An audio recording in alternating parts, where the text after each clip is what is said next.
Welcome back to this evening's edition of Your View. Now, there's no shortage of plans in South Africa, is there? You can talk National Development Plan. We've been having it.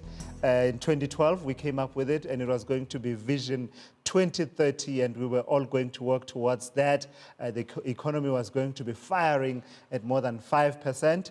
All right, let's not track all of those, including the new growth path that we had along the way, the various industrial policy strategies that we've had. Let's skip all of those and let me just fast forward you to the ones that are relevant for the current new dawn that we're dealing with.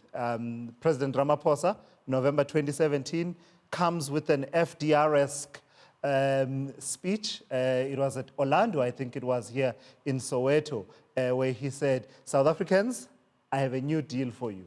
Here's my new deal to grow the economy. I want to ensure that money is redirected in government, and we support small and medium enterprises. I remember him specifically saying he can grow the South African economy using that new deal, that it would grow within the first year. It would grow with about 3%. There would be about 3% growth. It's there. It's on the records. I'm not making this up. You can check the records. You will see that speech. It was at Orlando Stadium. He was wearing his ANC colors. It was in the build-up to the ANC conference. Fine. He gets elected, and suddenly, I guess, the realities of what's happening start to kick in. You then don't hear the new deal ever again. I've not heard of the new deal since that day, I must say.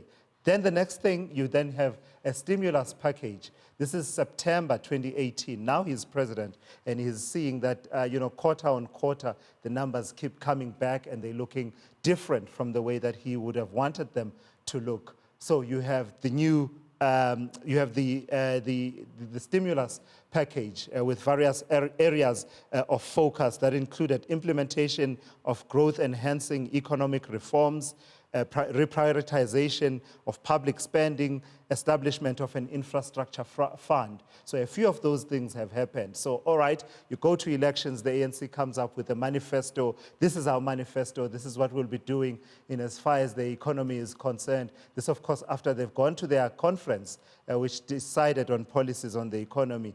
And as they say in South Africa, jiggy, jiggy, Tito Mboweni has an economic policy discussion document that he wants you to engage with. I wonder where that sits within the New Deal, the National Development Plan. It certainly does reference the National Development Plan, the ANC's manifesto, the stimulus package. Are we ditching the stimulus package and taking this as the new stimulus package? Anyway, we want you to give Tito some tips. Tips for Tito. In fact, we wanted to show you some of his cooking because Tito Mboweni has been doing a bit of cooking. I wonder if the guys can pull that up. There you have it. He makes stew, this man, the Minister of Finance. Sometimes he will use pilchards to make that stew. So it seems he's cooking up a storm in as far as the South African economy is concerned. So you can help him. What ingredients should he put in as far as helping the South African economy grow? So do tweet us and also engage with us on WhatsApp on that number that you see there. Use the hashtag for Twitter, hashtag YourView on405. All right, let's bring the discussion back to studio then. I'm joined by REFILOE NTSEKHE of the DA and also Economist Ndumiso Hadebe. Thank you so much to the both of you for coming through. REFILOE, let me start with you then, because it seems you read the document, 77 pages. Some of us are still working through it and sort of picking out to try and cross-reference with everything else that has been said before. It seems you are quick at reading it and coming to the conclusion that you like it. Why? Let me greet your viewers, first of all. Thank you for having me. It's always nice to see you again. But for us, it really just sounds like a page out of a DA booklet in terms of how you should stimulate the economy and grow jobs again. If you look at the economy right now, we literally went past the 10 million mark of unemployed South Africans. So this really is a much improved approach to how you can actually grow the economy and turn around the economy. And the reality is, if we don't stimulate the economy and grow jobs today, we won't have a country left. If you know, we already have only the Moody's left to downgrade us, then we're complete junk status. So we really need to resuscitate this economy yesterday. We don't have a minute to waste. So when the minister comes with a good policy, we'll support it. But obviously we think it needs to be more rigorous, because the other thing is, as much as the proposal is amazing, there's other challenges that we think we're anticipating, such as how's he going to go through the COSATUs and other people who don't support his ideologies within the ANC itself. But as the DA upfront, we support it. We think it can be more punchy in terms of what needs to be delivered for the economy. Do you realize that you may have thrown him under the bus a bit there when you said it seems to be a page out of the DA's economic policy? That's why we're supporting it. Already there was someone that I saw on social media saying that when the DA likes an economic policy of the ANC, of an ANC minister, I start to worry. I don't think they should worry. I think it's a good thing that somebody sees the light of what the DA has been saying all along in terms of stimulating the economy. We need to grow this economy. The economy seems to be shrinking instead of growing for us. And when somebody says what we've been trying to say to everybody all along, we're going to support them. We're not in opposition just for the sake of being in opposition. Let's see how it unfolds. So I see that REFILOE will probably be typing to that email that we were given to make comments on this. Ndumiso? Your first impressions of it. Part of what it talks about is modernizing network industries, and under that it talks about electricity, telecommunications, transport, public transport, and I think it talks about local government should take responsibility for the integration of public transport and land use planning and water. So these are the things that ordinarily, if you think economy, you're not thinking that, but this is actually the support structure of what keeps an economy moving. What are some of the highlights for you from this plan? No, definitely. What you've just mentioned now are some of the important enablers to ensuring that an economy is able to function and operate optimally. And it's also part of the levers that enable productivity gains more so in the long run. Because if we're talking about for instance, the Africa Continental Free Trade Agreement, when we're talking about transportation, mobility, and the connectedness between South Africa and its neighbors, the issue of mixed and integrated public transportation systems becomes quite crucial, but also the idea of reliable and affordable energy for South African consumers and also South African businesses as well, because since there's certainly this drive to attract over $100 billion in foreign direct investment. If you're going to set up shop in South Africa, of course you'd want to know that you have reliable and cheap electricity to be able to ensure that you meet your productivity gains as a business. But in this particular policy recommendation, what was quite important for me personally was on the question of education outcomes in South Africa. Because we do know that, according to the current stats, 1.1 learners start school every single year. By the time they reach matric, only 600,000 learners are almost half we lose along the way. We lose along the way, and they're out of the system. And they fall in this category called the NEET rate, N-E-E-T, not in employment, education, or training.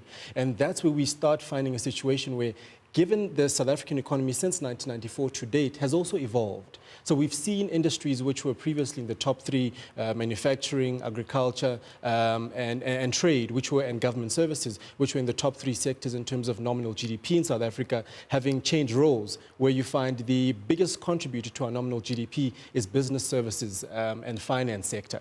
But those kinds of sectors require people with sophisticated skills. If you have a situation where you have young people, over half of young people who fall out of the schooling system, they don't qualify for those jobs. And that's why you find in the current labor market, there are over 800,000 jobs available that cannot be filled as a result. And that's a key thing, isn't it? That whole thing around addressing a skills shortage that the minister talks to. But is it necessarily a short to medium term intervention, or in as far as fixing issues to do with our education outcomes and also the skills shortages, you're possibly looking at beyond 5 years? In terms of finally getting it right? No, absolutely. I think if you remember, even when you talk about higher education, one of the things we've been saying is the DAs, why don't you overhaul the TVET colleges so that they look at technical skills, which are, as Ndumiso rightly says, we're having a massive gap where there's a lot of requirement and demand in that space, but nobody's filling that gap. Where are the boiler makers? Where are the technical skills that we need to fill those jobs which are available in the market? We're not meeting. So it's not just short term. I think it's far longer than the 5-year term But we don't to have- overhaul those things. But remember this, if you look at even the document, it talks to a 10-year plan to create 1 million jobs. So you need to look at it from that space. Yeah. And some will say we don't have 10 years, right? I mean, in terms of the quarter-to-quarter performances, we had some of the worst numbers since 2009 in as far as unemployment is concerned. But also, we are just one bad performance away from a recession, Ndumiso. Yeah. We certainly are, and it's also compounded by some of the events that are taking place globally, where as a result of the US trade war, the US economy is starting to slow down, the Chinese economy is slowing down, and China imports a lot of their commodities from us, mineral commodities from us in South Africa, and of course that has an impact in terms of our own economic performance. But I think given the current condition, because if what happened in the past couple of years did not happen in terms of economic mismanagement and the lack of good governance in important state institutions, forecasts or predictions around, we would have had unemployment at around 16% if we continued to grow at the same rate we were able to grow. Because remember, Thulas, before the 2008 financial crisis, our balance sheet as a country was in surplus. So that's why even in 2009, when we contracted at an annual rate of negative 1.5%, in the following year, 2010, we were able, compounded by the 2010 Soccer World Cup, grow back again at 3.5% because we were able to spend ourselves out of a recession. Now, at this situation, we don't have that base where our balance sheet as a country is in a surplus. Where we do have a surplus in the balance sheet is in the private sector balance sheet, where there's over 1 trillion rands worth of cash, which can be used for spending. Let's pause for a moment. We'll continue this conversation in just a moment. You're watching Your View here on Newsroom Africa, Channel 405. We are doing what the Minister of Finance, Tito Mboweni, asked us to contribute to his cooking skills. He's cooking up something in the economy. Therefore, we are also trying to see if we can suggest some ingredients for him to achieve, to help us achieve economic growth. So don't go anywhere. We'll continue that conversation in just a moment.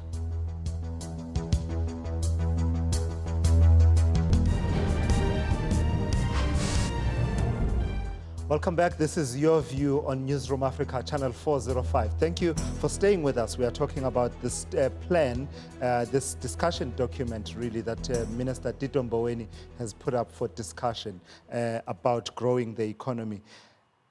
Ndumiso, I didn't get to ask Ndumiso this question, REFILOE, and I asked you about, the politics of it all. Are we talking about something that could evolve from being a discussion document and eventually become the blueprint? Or are we just, Elijah Mhlanga got into trouble for trying to encourage people to read and going about it in a particularly unusual way on Twitter. Is the minister trying to encourage us to read and engage with what we are reading here?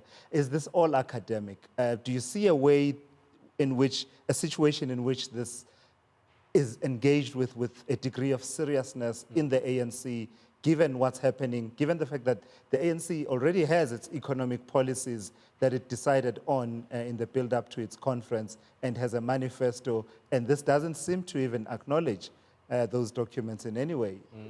We're talking academically here, are we not? I think whether academic or not, it's a discourse worth pursuing, primarily given the state of the South African economy and the dire need for some kind of deliberate and efficient policy interventions. I say that for a number of reasons. Well, it's one thing, there's an institutional debate and political debate around the publication of this policy document by the minister without tabling it to cabinet. So that continues to be an institutional and political debate that continues to happen there. But I think given the discourse that this policy document places, it raises important discussions and policy ideas around what can be done to turn around the South African economy, which I, for one, am quite delighted because it highlights three things that I thought were quite important. The first one being, indeed, lifting business confidence. And you're able to do, once you lift business confidence, you tap into that private sector balance sheet that it's able to reinvest into the South African economy. Secondly, the issue of equitable transfer that over the past 25 years through housing for people has been one of the biggest contributors towards improved GDP per capita for South Africans. And so that also enables them to be able to, by having collateral, to be able to source credit and access capital in other means. But thirdly, the important area of tourism. Tourism is actually a short run in the South African economy, and in this policy document, the minister highlights agriculture and tourism as having a sort of export-orientated growth path for South African economy. And I think those are some of the short wins that we can be able to tackle in the long run. But a precursor for that is ensuring that we have an ethical, capable, developmental state that is also efficient in ensuring that these reforms are effected. And that's where it really becomes difficult, REFILOE, isn't it? Because if you're talking about a capable, ethical, developmental state, Sure. The reality, though, is that we currently don't have that. I mean, for instance, when he talks about local government playing a key role in integration of public transport, you may see the metros, they've already started doing some of that to say, you know, some of the projects will be done by the metros. The bus rapid transit system seems to be the preferred one by the various metros. But if you go to, how do you ask, for instance, Mboweni'S and Rand West, who took money and put it into VBS, knowing very well they were not supposed to do that? How do you say Rand West must lead the integration of public transportation? What capacity, what capability is there? I think you need to capacitate those metros. But the reality also is, remember, we've also been pushing to actually bring even rail transport to metro level so that we have more control of it and you bring it closer to the people. Because rail has been a disaster in South Africa. Not the Gautrain, but obviously the metro rail that everybody uses, which is the main commuting. The one that surprised the president. The one that surprised the president. I don't know why he's surprised when everybody else goes through it regularly.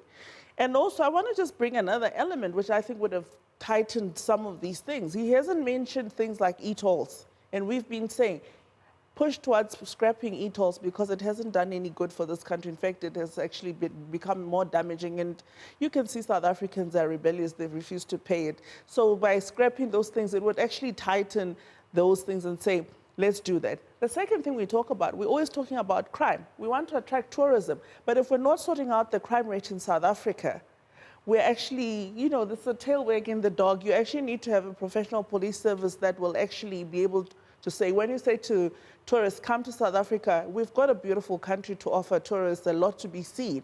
But people are starting to get, if you look at the tourist figures, which I don't have exactly now, but they're on the decline because of the reputation that we're now getting as an unsafe country to visit.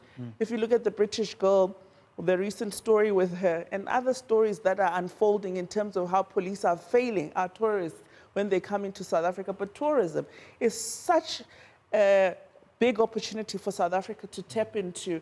Agriculture, like Ndumiso says, is also a big one. We haven't really looked at how do you expand agriculture, including how you do it along the lines of expropriation of land, but through proper compensation so that you grow the agricultural sector for South Africa so we can tap into a bigger export market. All right, REFILOE, we on this channel, we believe that your views are worthy of making news. So let's check in then with Ayanda Nyati, who's been watching what's happening on this topic in particular on social media. Ayanda?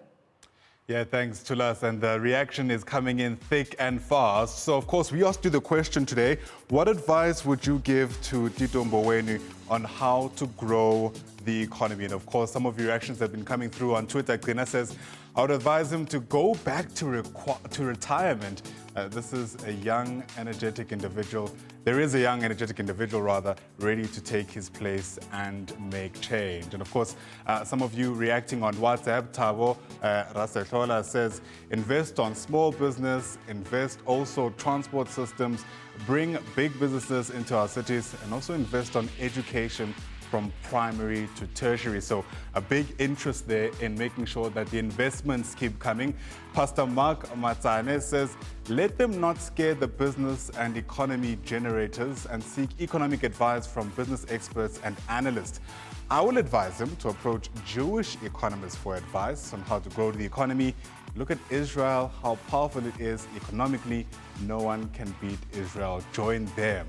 quite a controversial one from a pastor there, considering the politics around Israel. But lastly, from Sbu in the Eastern Cape, says the biggest economies in the world are self-reliant economically. They only need basic mineral resources from other countries to feed their economy and not investments. If he wants to grow the economy, he has to focus his budget mostly on developing local businesses. Thank you very much for keeping them coming. Plus, we also have a caller on the line. I believe it's Solomon, but Tulas will make sure that, of course, he deals with that. Remember, keep sharing your views. Simply use the hashtag YourView on 405 on Twitter. Otherwise, your WhatsApps can keep streaming in 072 110 5584. Tulas? Ayanda, thank you for that. In fact, let's waste no time and go to Solomon, who's in Limpopo. Solomon, what's your view? Hi, Tulas and REFILOE in the studio. Look, the advice that I can give to the minister, and I've said this previously, that the minister knows that he has an impossible task with the ANC in government, and the reason for saying this is that we have a terribly bloated public service and state-owned enterprises. And until and unless the minister and his governing party bite the bullet and they get rid of the hundreds of thousands of unqualified ANC cadres in the public service and in the state-owned enterprises, we will not grow this economy. That's first. The second point that I wanted to actually make is that we have frightening levels of corruption across the spheres of government, especially in the local sphere, which is where our municipalities are. Here in Limpopo, for instance, you have a municipality called Mogalakwena. Just in 1 year, one financial year, and it's a local municipality, not a metropolitan municipality.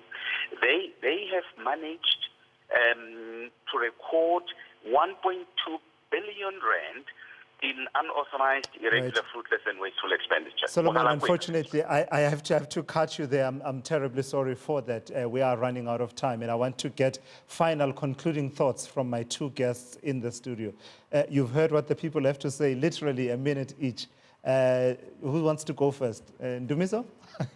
I think this particular policy proposal and this discussion is indeed welcome. I think it comes at a timely point in the South African economy. But I should qualify it to say all the reforms that have been stated and the modeling that has been done in this document, the precursor to ensuring the success in this envisaged plan and the contributions that South Africans will make is good governance at a national, provincial and local government level, and ensuring that we get our state-owned enterprises in order and really being efficient in responding to their mandates. I think that serves as a precursor to anything that has been outlined in this document. REFILOE? Similar to Ndumiso, I think this is a welcome step in the right direction from the minister. But I think the key thing is to see whether the unions are going to support this. But I want to say as well, my leader, Amusi Maimane, will be tabling a motion next week, Thursday, in Parliament to do with regard to further reforms to enhance this particular proposal that the minister has brought aboard. All right, thank you so much to the both of you for coming through. It's really interesting discussion that we've been having. So, all right, stand by in just a moment. We are joined by Nerias Moloto, the newly elected president of the PAC, re-elected, according to him certainly, but there are other people who are saying most certainly not. You've not been elected properly to lead the ANC going further. So before going into that discussion, we'd like you to actually go ahead and engage with us on Twitter. Is the PAC still relevant in South African politics? We'll have that discussion coming up in just a moment.